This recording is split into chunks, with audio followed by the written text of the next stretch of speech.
play. Okay, so we are here. We finally got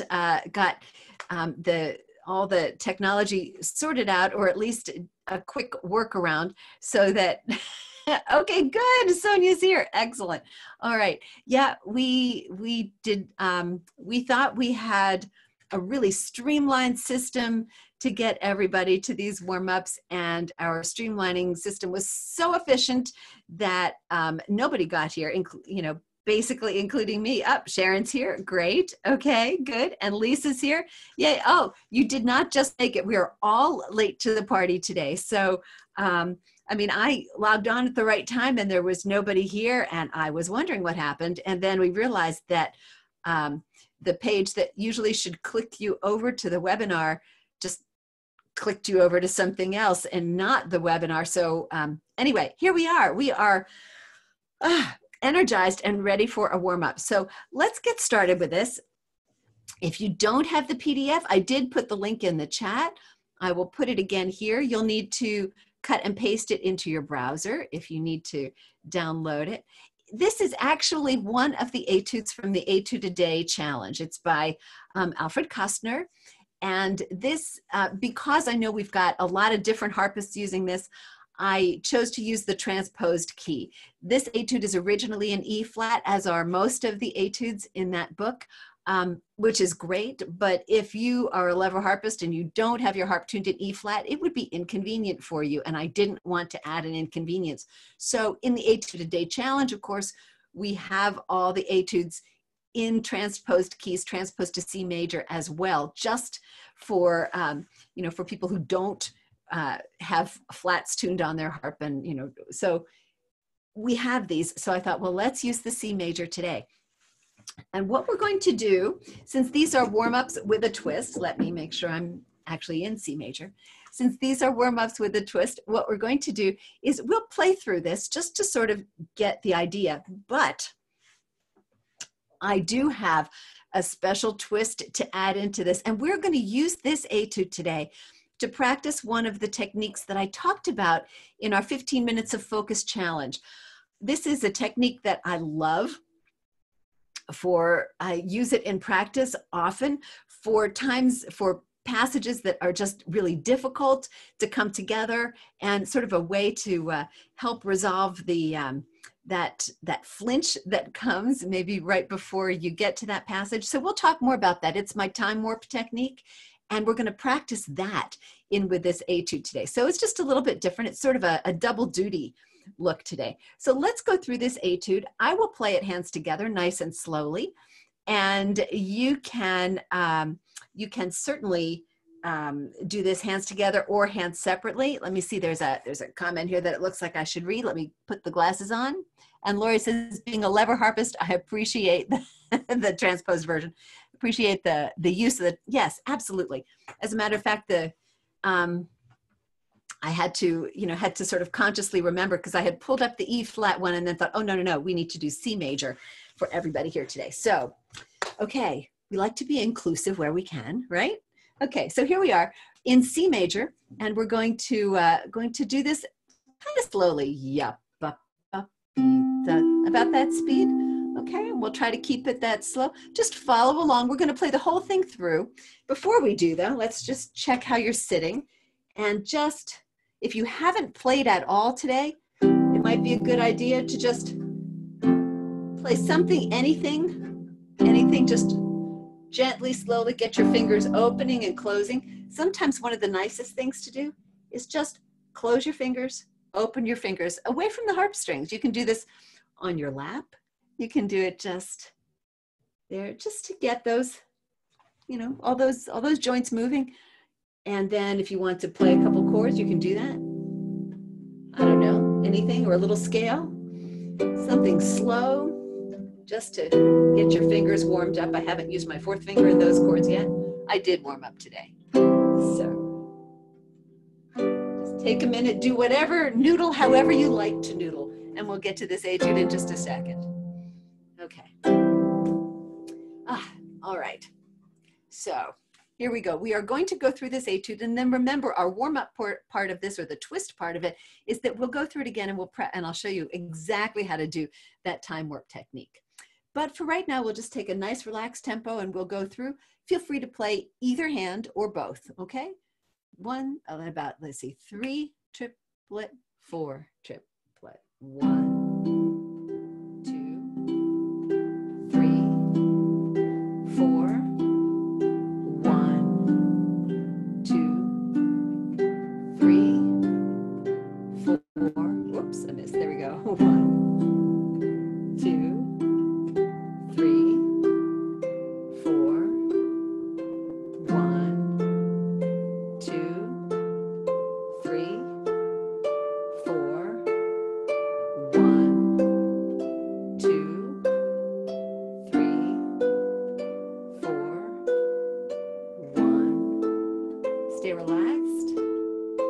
3, 4, 1, 2, 3, 4, 1, 2, 3, 4. It's your left hand's turn. 1, 2, 3, 4, 1, 2, 3, 4, 1, 2, 3, 4, 1, 2, 3, 4, 1, 2, 3, 4, 1. Whoops, buzzed there. 2, 3, 4, 1, 2, 3, 4, 1, 2, 3,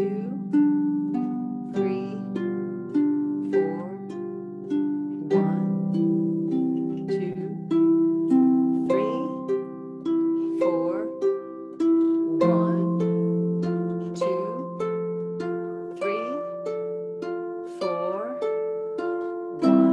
1, 2, 3, 4, 1, 2, 3, 4, 1, 2, 3, 4, 1, 2, 3, 4. It's a pleasant little warm-up, isn't it?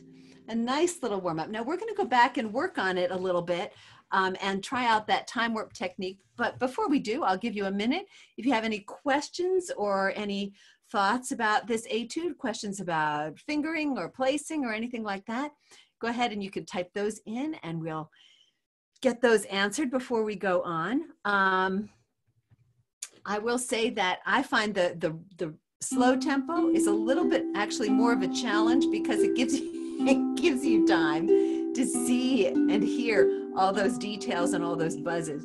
So it really takes quite a bit of focus to work well at that slow technique, or slow tempo rather. And if you haven't noticed, one of the clever things that Costner did here with this etude is the starting in where the right hand comes, let's see, the right hand, the last measure, there you go, on the 4th line of this, the last measure, the right hand has the G, E, C.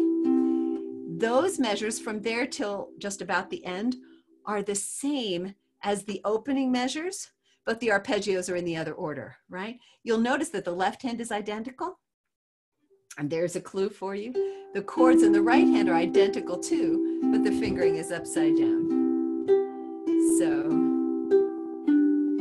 that's what you're working with there. Okay. Or I guess the pattern changes there. I stopped looking.